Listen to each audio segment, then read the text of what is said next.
La storia di redenzione che si compie sulla croce si basa sulla solidarietà. La riflessione del Vescovo nel Venerdì Santo, questo mistero d'amore ci induce ad adorare Gesù crocifisso. A Chiavari la Via Crucis dell'Azione Cattolica Ragazzi, 500 giovani in cammino dietro la croce nel centro della città. L'invito rivolto loro ad accorgersi dei bisognosi negli ambienti di vita. Con Cristo e con le donne sulla Via della Croce, le meditazioni di Suora Eugenia Bonetti, missionaria della Consolata per la Via Crucis al Colosseo, presieduta dal Papa. L'esperienza della scuola di Caivano al centro del ritiro di Pasqua per gli operatori del villaggio del ragazzo a Campodinè, la riflessione condotta da Don Paolo Zanandreis. Vincendo per 2-1 contro l'Arezzo al Comunale di Chiavari, la Virtus Entella mantiene la vetta della classifica in Lega Pro. Martedì sera in trasferta lo scontro diretto con il Piacenza. Benvenuta ad una nuova edizione di Tigullio. Oggi siamo nel Venerdì Santo, il giorno in cui si fa memoria della morte in croce di nostro Signore Gesù Cristo. Il Vescovo nella cattedrale di Nostra Signora dell'Orto ha presieduto nel pomeriggio il rito in Passione Domini. Vediamo.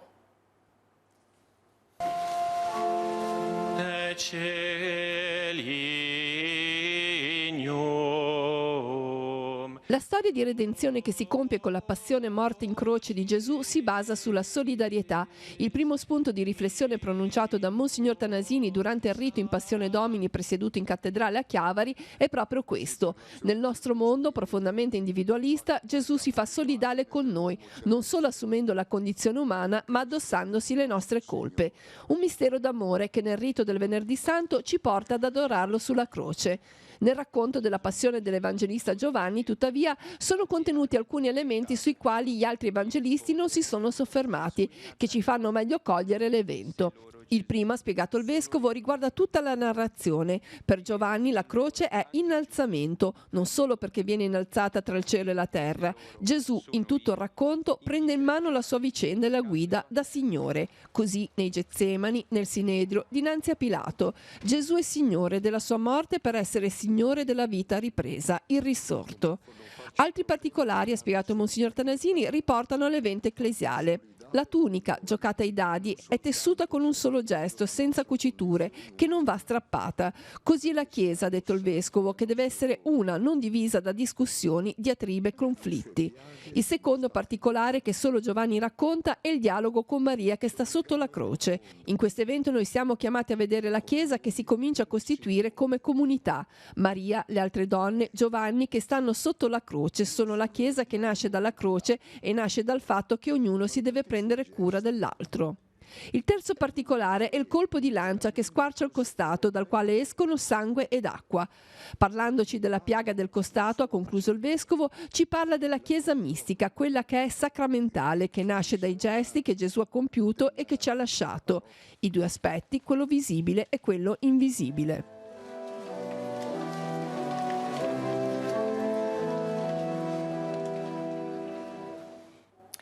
Con la celebrazione della passione di Cristo, il volto e il corpo dell'uomo dei dolori si sostituisce alle parole. È il momento della contemplazione del crocifisso, ha spiegato padre Raniero Cantalamessa, predicatore della Casa Pontificia, durante l'omelia proclamata davanti a Papa Francesco in San Pietro nel rito in Passione Domini.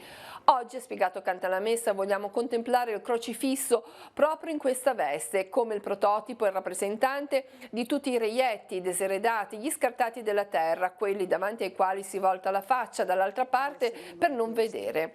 Non solo nel momento della passione, ma lungo tutta la vita, sottolinea padre Raniero, Gesù è stato uno di loro. Gesù di Nazaret sulla croce diventa dunque l'emblema dell'umanità umiliata e offesa, segno che può essere riconosciuto da tutti, credenti e non credenti. Ma la sua passione e morte va oltre. Come oltre, ricorda il predicatore, vanno le parole del Vangelo. Il crocifisso è risorto. In lui è venuto un rovesciamento totale delle parti. Il vinto è diventato il vincitore, il giudicato è diventato il giudice, la pietra scartata dai costruttori è diventata testata d'angolo.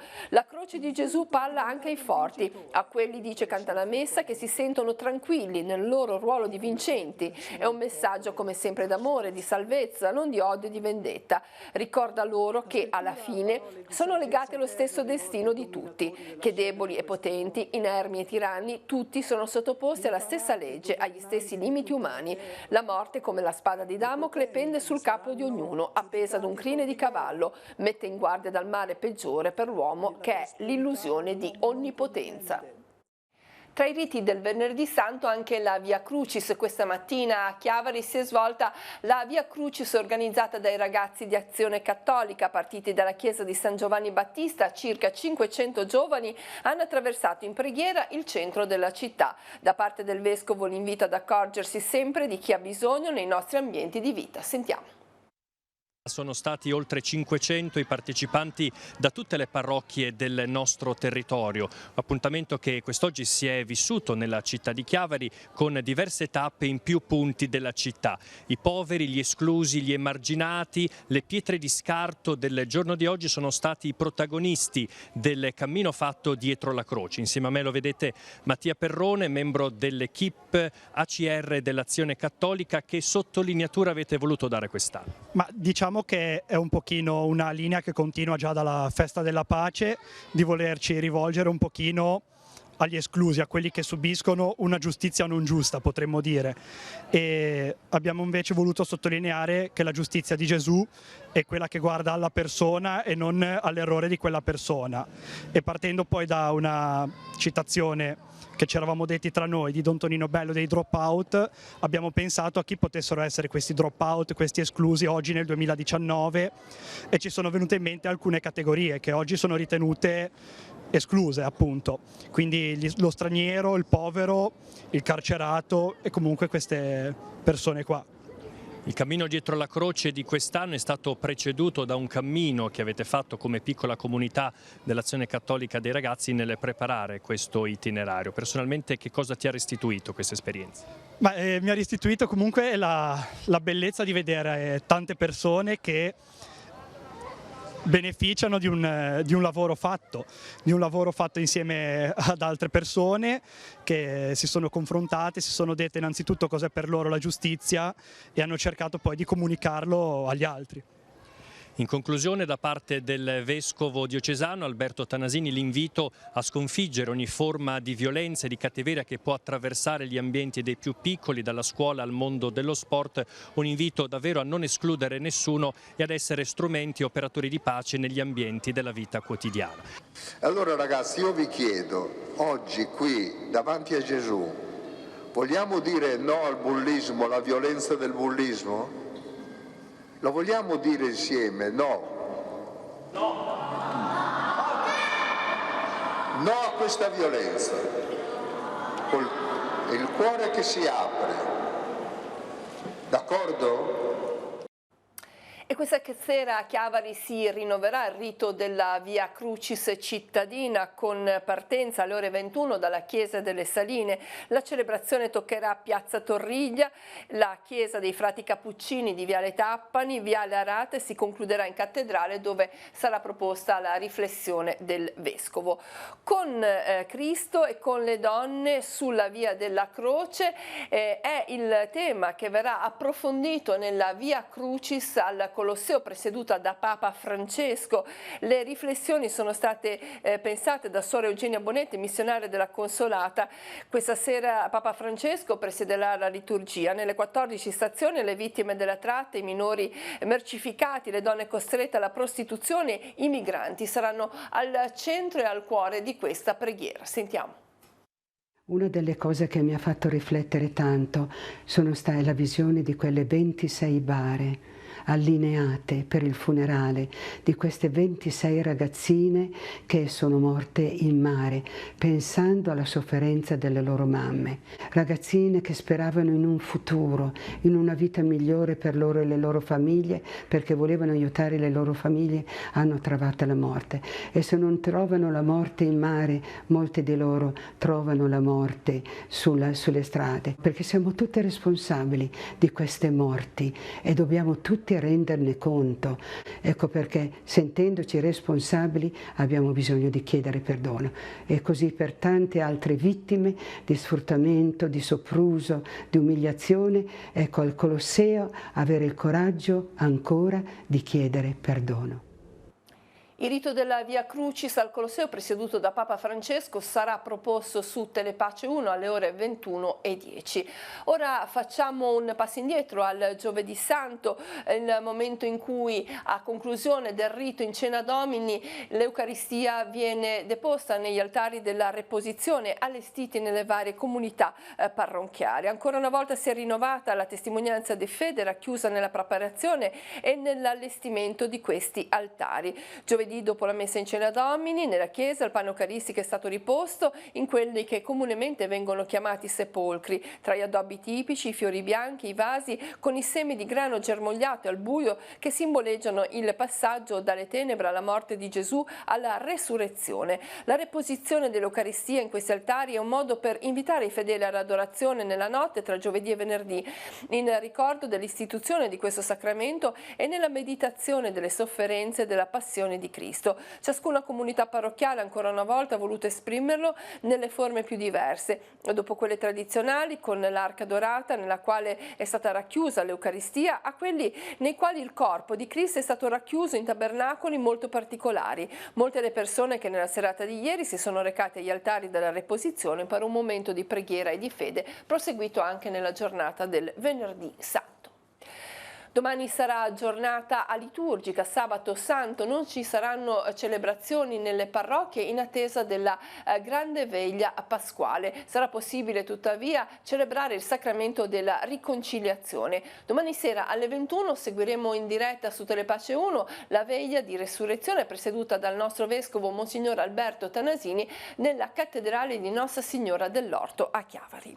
E il ritiro di Pasqua dell'area educazione, formazione e lavoro del villaggio del ragazzo si è svolto ieri mattina nei locali della parrocchia di Campodinè. A guidare la riflessione Don Paolo Zanandres, direttore dell'ufficio pastorale sociale del lavoro della diocesi di Chiavari, che ha tratto spunto dall'esperienza di un istituto professionale di Caivano vicino a Napoli, che testimonia come nel contesto di una situazione di profondo disagio l'esperienza della scuola sia diventato un punto di riferimento e di speranza. Questa esperienza ha, come dire, dentro una situazione di disagio, la scuola è diventata un punto di speranza. Allora, utilizzando questi video in cui si parla di questa esperienza, abbiamo trattato in 3 blocchi diversi la nostra riflessione. La prima, nel primo video viene raccontato tutta l'esperienza di ristrutturazione della scuola, quindi la preside Eugenia Carfora che è arrivata e ha trovato prima di tutto la scuola disagiata, disordinata, senza regole, struttura sfatiscente. Allora la nostra prima riflessione è stata: quale rapporto abbiamo con la struttura in cui andiamo a lavorare? Però abbiamo approfondito il tema del rapporto con la struttura non in base al fatto di tenere in ordine la struttura, perché naturalmente c'è data, l'abbiamo trovata pulita e pulita deve rimanere perché è il luogo in cui lavoriamo, ma prima ancora in rapporto alla missione che la struttura manifesta, quindi il rapporto di come noi ci coinvolgiamo nella missione e del lavoro che mettiamo in campo nel lavoro più grande di cui il villaggio ha al centro. E nel secondo video, sempre guardando l'esperienza di questa scuola qua di Caivano, in cui ci sono esperienze diverse di ragazzi diversi, con problemi diversi, abbiamo fatto la nostra riflessione cogliendo che al centro di questa opera e di questo nostro lavoro ci sono i ragazzi. Nel terzo video invece abbiamo visto come i professori e tutti i collaboratori della preside si rapportano rispetto a questa missione e ai ragazzi. E allora ci siamo domandati anche noi come ci rapportiamo a questi ragazzi, come li guardiamo, come in fondo viviamo questo nostro lavoro, se lo sentiamo come una vocazione, anche legandolo al regolamento, alla nostra autorità, perché nella scuola di Caivano c'è un regolamento quasi come se fosse la Costituzione, cioè i ragazzi sanno a memoria tutti gli articoli che la preside ha stabilito e i quali devono essere rispettati. Allora anche per noi è stata la riflessione per dirci: ma la nostra autorità, il nostro regolamento, che funzione ha? Di compensare forse tutti i nostri momenti di frustrazione, o è un regolamento che deve trasmettere il modo in cui vogliamo bene ai ragazzi? Queste sono un po' le tematiche principali di cui abbiamo affrontato.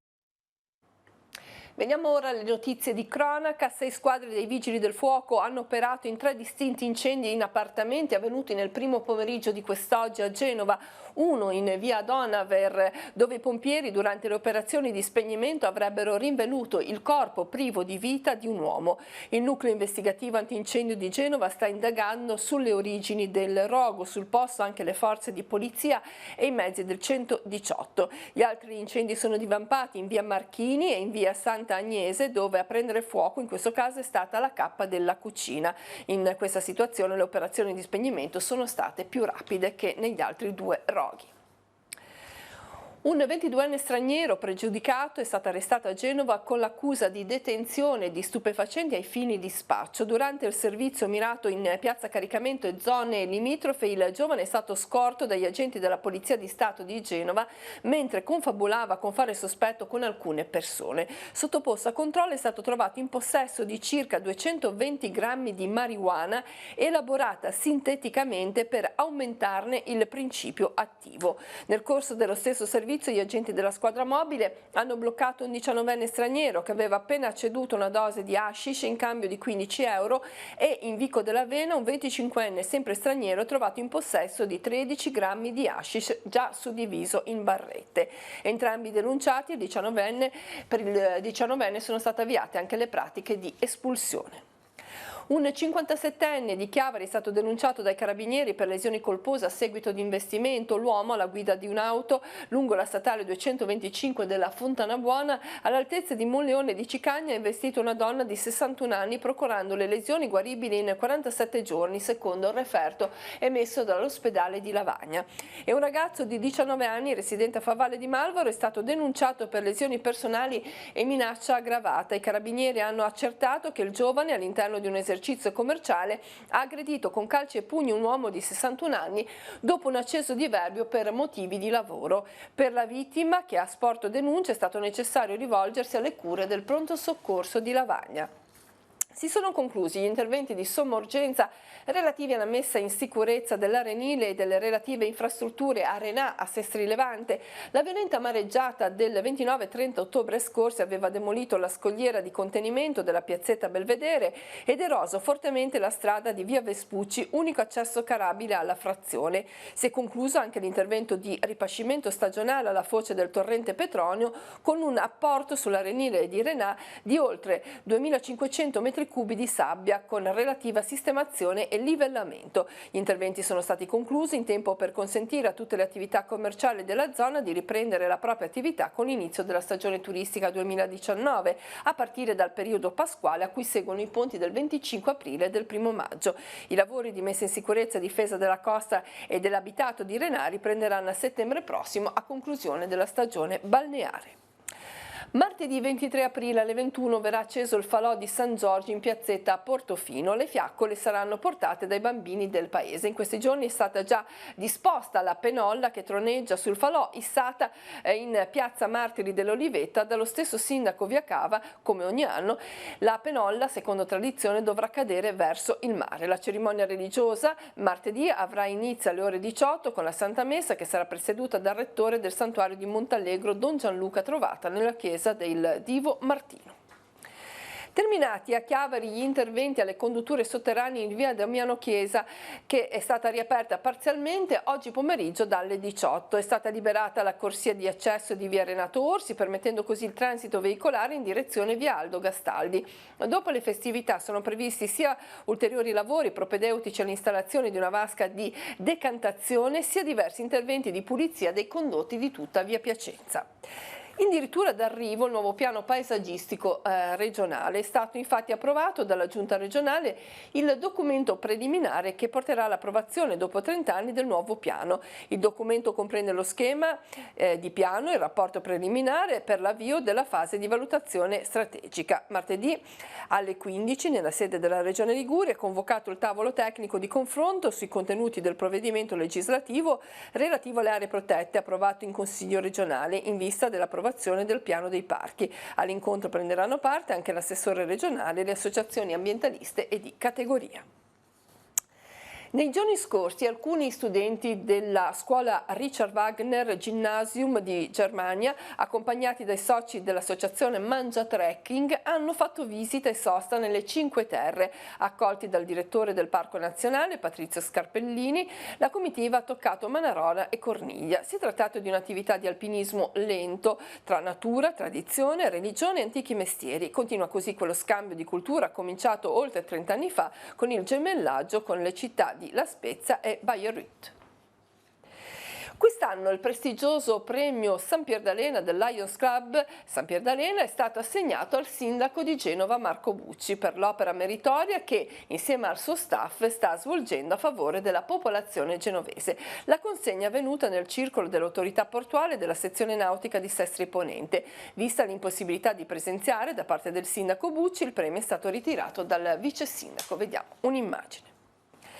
E a proposito di Genova, ha toccato terra la seconda porzione di trave impalcato della pila 5 del Ponte Morandi. Le attività di taglio sono iniziate ieri pomeriggio dalle 15:30. La trave del peso di 310 tonnellate, lunga 39 metri e larga 6, ha iniziato a calare alle 22:45 e ha toccato terra questa mattina all'1:40. Parliamo ora di sport e parliamo di calcio. La Virtus Entella esce vittoriosa dal Comunale di Chiavari, dove ha avuto la meglio sul roccioso Arezzo, sconfitto per 2-1. In classifica i biancocelesti mantengono la vetta ad un punto di distanza dal Piacenza, contro il quale dovranno vedersela martedì sera in trasferta. Sentiamo.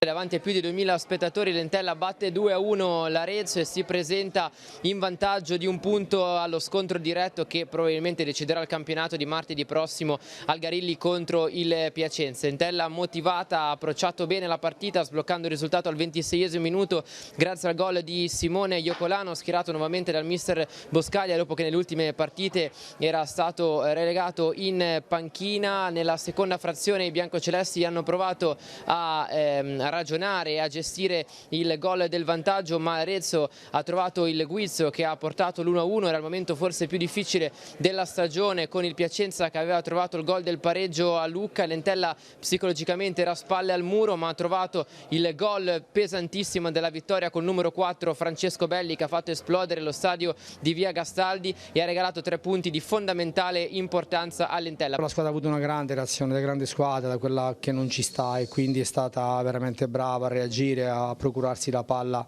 del 2-1. E l'unica pecca è che poi la partita dobbiamo chiuderla, perché fino alla fine una squadra come l'Arezzo te la può pareggiare. Noi abbiamo fatto 3-4 ripartenze in superiorità numerica in cui abbiamo, secondo me, sbagliato. E quindi l'unica cosa negativa è questa, ma la squadra oggi ha fatto una grande partita contro una grandissima squadra. Questo è un bel gruppo, ci sono tanti giocatori che potrebbero fare i titolari in tantissime squadre. Nelle ultime sfide non è ripartito titolare, chiaramente questa sera hai dato una risposta molto importante anche sotto questo profilo. Sì, è il gioco del calcio, questo è... Quando capita di trovarsi in delle rose, in delle squadre, in dei gruppi con tanti giocatori forti, ci può stare riposare, ci può stare una scelta del mister. Il nostro compito, mio, ma come lo è stato anche per altri ragazzi, è quello di farsi trovare pronto poi nel momento in cui si viene chiamati in causa. Oggi era il mio momento, come lo è stato per altri ragazzi nel corso della stagione, ma secondo me è questo che fa la forza di un vero gruppo. E per il calcio femminile è andata alla rappresentativa del Piemonte la vittoria nel torneo delle regioni 2018 disputato allo stadio comunale ferentino a Fiuggi, seconda la Liguria, che non ha demeritato, conquistando partita dopo partita. La finale nazionale è terminata con il risultato di 3-1 per le piemontesi. A far parte della rappresentativa regionale ligure 5 ragazze della squadra chiavarese del Rupinaro Sport: Ilenia Barbieri, Giulia Solari, Alice Giuliana, Lara Seravalli e Sofia Rizzo. E a completare il team giocatrici della Lazio Football Club, del Campo Morone Ledi, Città Giardino Marassi, del Vado, del calcio femminile Superba. Gioia e soddisfazione da parte di tutto il team allenato da Ugo Maggi per il risultato insperato alla vigilia. Un secondo posto che entra nella storia del calcio dilettantistico ligure e soprattutto femminile. E concludiamo con un appuntamento: il Museo Archeologico Nazionale di Chiavari sarà aperto al pubblico nei giorni di Pasqua, lunedì dell'Angelo, 25 aprile, con il consueto orario dalle 9 alle 14. Con questa notizia si conclude il nostro appuntamento con l'informazione, che ritorna domani mattina alle 7:30 con il TG Rassegna Stampa e con la prima edizione di Tigullio Oggi. Grazie a tutti dell'attenzione, buon proseguimento di serata, buon venerdì santo.